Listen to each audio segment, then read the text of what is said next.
बताना जरूरी समझता हूँ। अगर हम समाजी और माशी इंसाफ को हासिल करना चाहते हैं तो पहले सियासी इंसाफ होना चाहिए। आज आप जानते हैं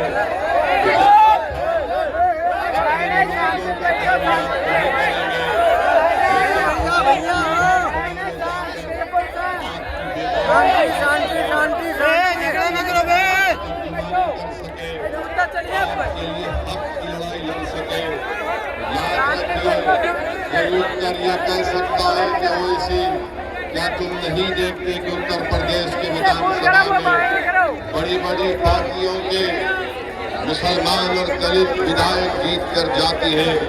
मेरे अजीज दोस्तों, मुझे यहाँ पर माननीय कांशीराम याद आते हैं।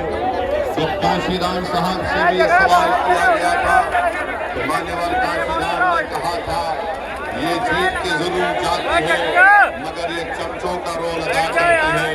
तो मैं आपसे अपील कर रहा हूँ कि आप मुत्तहदा तौर पर अपने वोट का सही इस्तेमाल अपनी एक सियासी लीडरशिप को मजबूत करने के लिए कीजिए। यकीनन इंशाअल्लाह ताला हमारी भी कोशिश होगी कि दोबारा यहाँ पर बीजेपी की सरकार उत्तर प्रदेश में ना बने। मगर याद रखिए, इस बात को याद रखिए कि ये जिम्मेदारी सिर्फ मुस्लिम अक़लियत के कंधों पर रखी नहीं जा सकती है।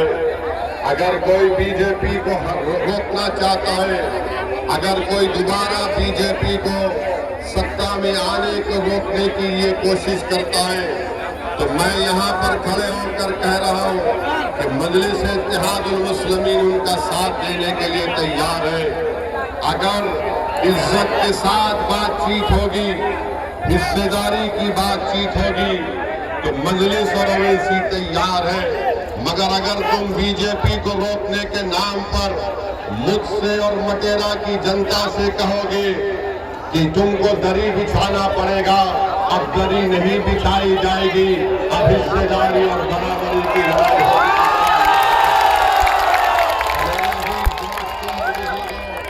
आप जानते हैं कि बीजेपी की सरकार में चाहे उत्तर प्रदेश हो या जिस किसी भी भारत का स्टेट हो जहां पर बीजेपी की सरकार है, हम वहां पर देखते हैं कि बुलडोजर से किसका घर तोड़ा जाता है। हम जानते हैं कि किसके किस्मत में इनकाउंटर लिखी हुई है। हम जानते हैं कि किस समुदाय के नौजवानों की जवानी को जेल में डालकर बर्बाद कर दिया जा रहा है। हम जानते हैं कि अगर कोई नौजवान बच्चे कश्ती पर रोजा खोलते हैं तो उनको 40 दिन जेल में गुजारना पड़ता है। मेरे अजीज दोस्तों और बुजुर्गों, यही नाइंसाफी के खिलाफ मजलिस और ओवैसी लड़ती है। इसीलिए आज हम पर इल्जाम लगा दिया जाता है। अरे इल्जाम लगाने वालों, तुम जितना इल्जाम लगा सकते लगा लो, मगर हम अपनी लड़ाई से पीछे हटने वाले नहीं हैं। जब तक भारत का संविधान जिसको बाबा साहेब अम्बेडकर ने लिखा, उस संविधान में बाबा साहेब अम्बेडकर ने जिन बातों का जिक्र किया कि पॉलिटिकल जस्टिस ओवैसी की जिंदगी जब तक अल्लाह मुझे जिंदा रखेगा हम इस राय को जारी रखेंगे। और मैं आपको बताना चाह रहा हूँ कि यहाँ पर उत्तर प्रदेश में आप देखते हैं कि एनकाउंटर के नाम पर लोगों को तकलीफ दी जाती है। मीडिया ने रिपोर्ट किया कि 17,000 एनकाउंटर हुए। बताइए, संविधान रूल ऑफ लॉ की बात करता है, संविधान रूल बाय गन की बात नहीं करता। संविधान के बरखिलाफ अगर कोई काम करता है तो ये अनकॉन्स्टिट्यूशनल है। ये मैं नहीं बल्कि सुप्रीम कोर्ट के जज ने कहा कि उत्तर प्रदेश में समानता व्यवस्था है। इलाहाबाद हाई कोर्ट के जज जनाब विनोद साहब ने बात कही है। 19 मार्च को मंसूर अहमद को पकड़ लिया गया, पुलिस कस्टडी में रखकर जुल्म किया गया। NSA लगा दिया गया।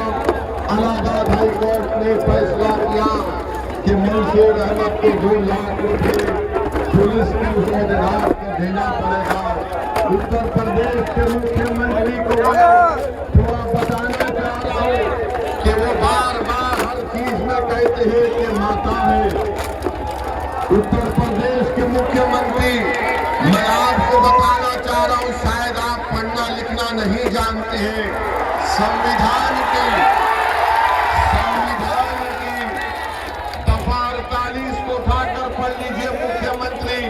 वो क्या कहती है संविधान की दफा 48? राष्ट्रीय कामधेनु आयोग, राष्ट्रीय गोकुल मिशन क्या है?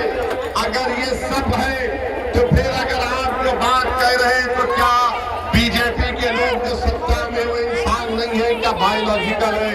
मेरे अजीज दोस्तों और बुजुर्गों, जो मुस्लिम अक़लियत को निशाना बनाते हैं, मैं उनसे पूछना चाह रहा हूं, क्या उत्तर प्रदेश पूरे भारत का सबसे बड़ा बीफ का एक्सपोर्टर नहीं बन गया?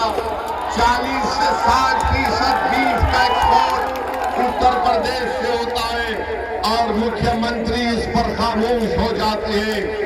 मैं आपको बताते हुए तकलीफ महसूस करता हूं कि संभल में मुस्तफा कादरी मस्जिद को गवर्नमेंट की जमीन कहकर शहीद कर दिया गया और वहीं पर वाराणसी में असगर शाहिद मस्जिद को शहीद कर दिया गया रेलवे लाइन कहकर। और उत्तर प्रदेश में संभल की मस्जिद को जब तोड़ दिया गया तो मस्जिद से पुलिस ने बताया कि वहां से पोस्टर निकले जिस पर लिखा हुआ था आई लव मोहम्मद।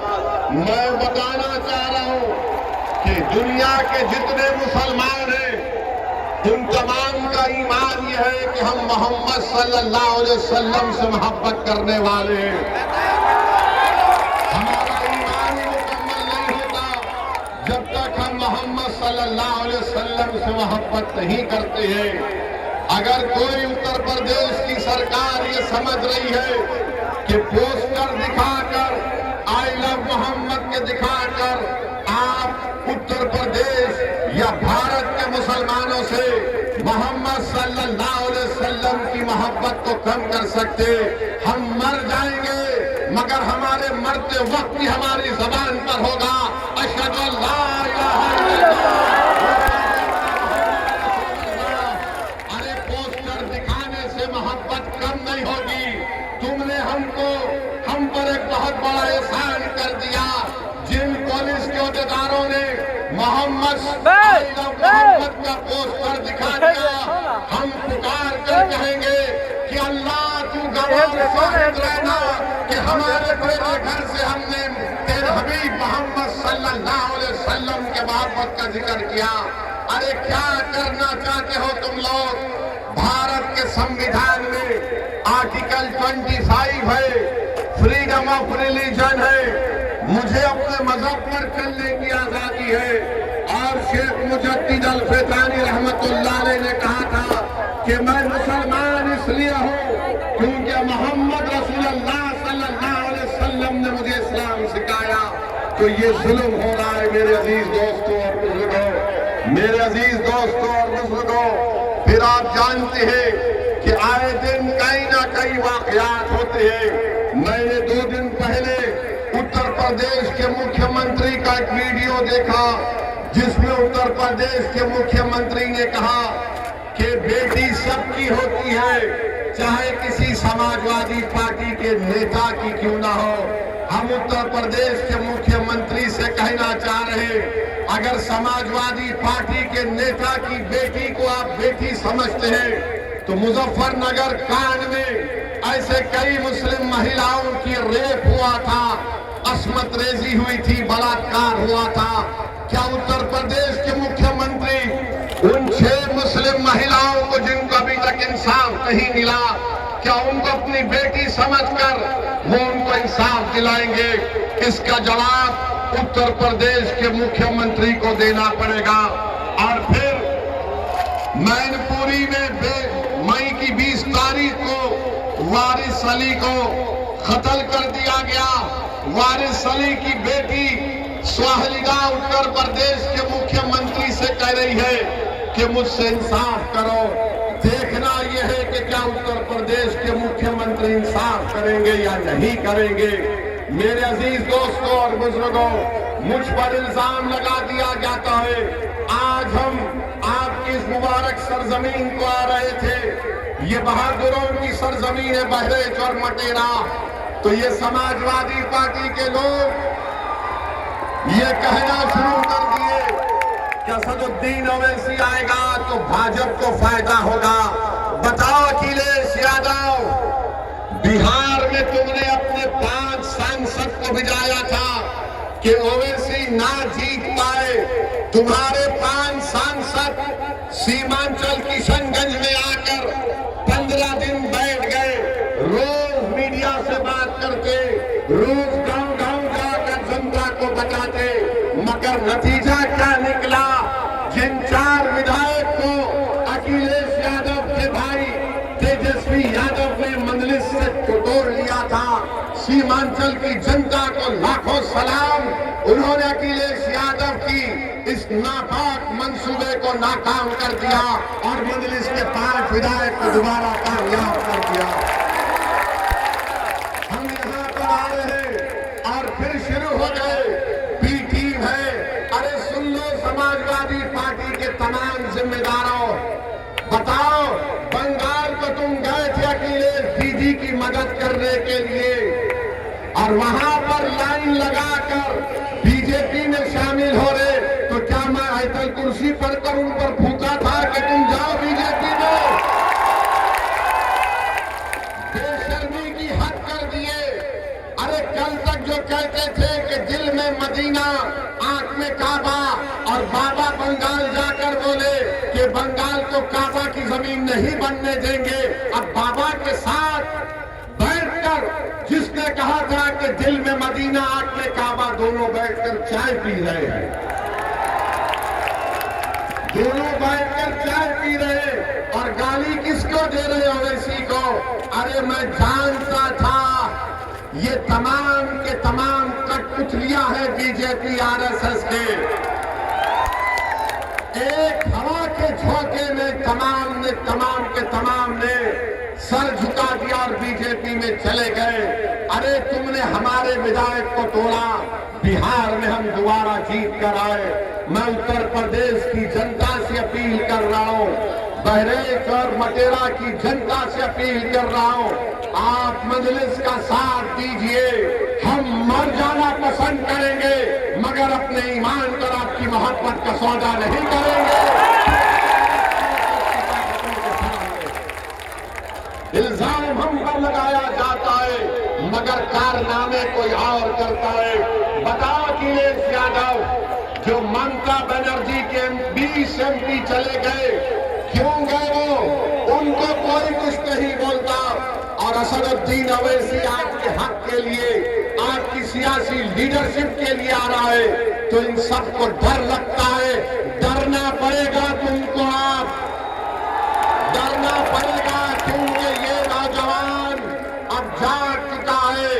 इन नौजवानों ने ठान ली है कि इंशाअल्लाह ताला अब के बार उत्तर प्रदेश में इनके इत्तेहाद का एक इनकलाब बर्पा होगा।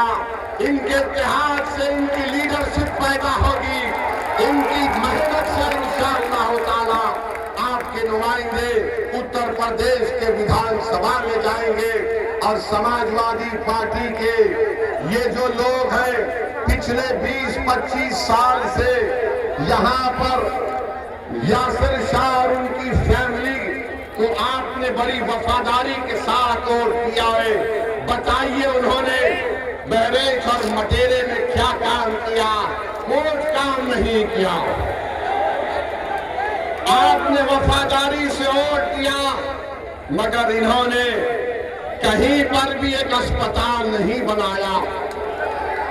क्या मटेरा की विधानसभा में हमारी बेटियों का कॉलेज है?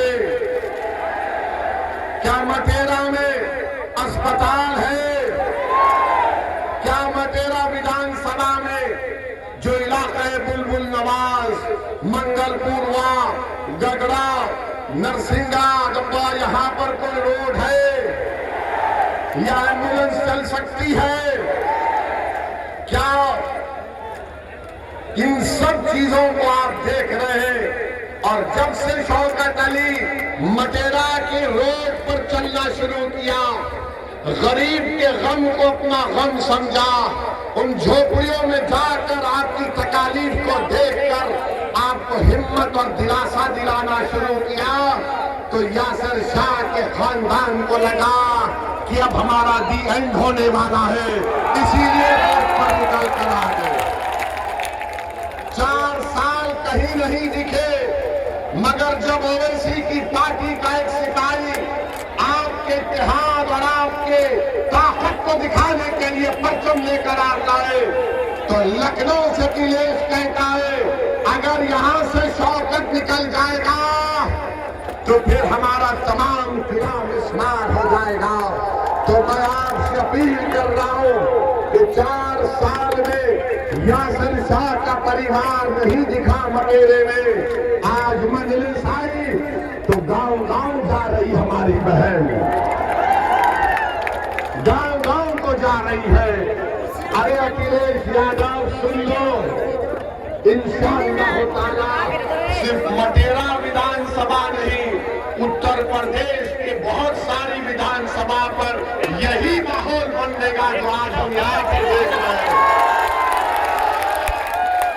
तो मेरे अजीज दोस्तों और बुजुर्गों, मैं आप तमाम से एक बात की इजाजत लेकर इस बात का ऐलान करना चाहता हूं कि आने वाले विधानसभा में क्या मैं शौकत अली को यहां से आपका कैंडिडेट घोषित करूं? क्या आपकी इजाजत है कि मैं शौकत अली को भी कैंडिडेट बनाऊं? क्या मेरी इजाजत है आपकी? आप पूरा साथ देंगे तो लगाओ मेरे साथ नारा, नारे तकबीर, नारे तकबीर। आप तमाम की इजाजत की बुनियाद पर मैं जनाब शौकत अली को मटेरा विधानसभा के लिए मजलिस का उम्मीदवार का ऐलान करता हूं। अल्लाह उनको कामयाब और कामरान करे, अल्लाह उनको कामयाब और कामरान करे। और आपकी आवाज बनकर शौकत जाएगा, जब आप पुकारेंगे खादिम के तौर पर आएगा।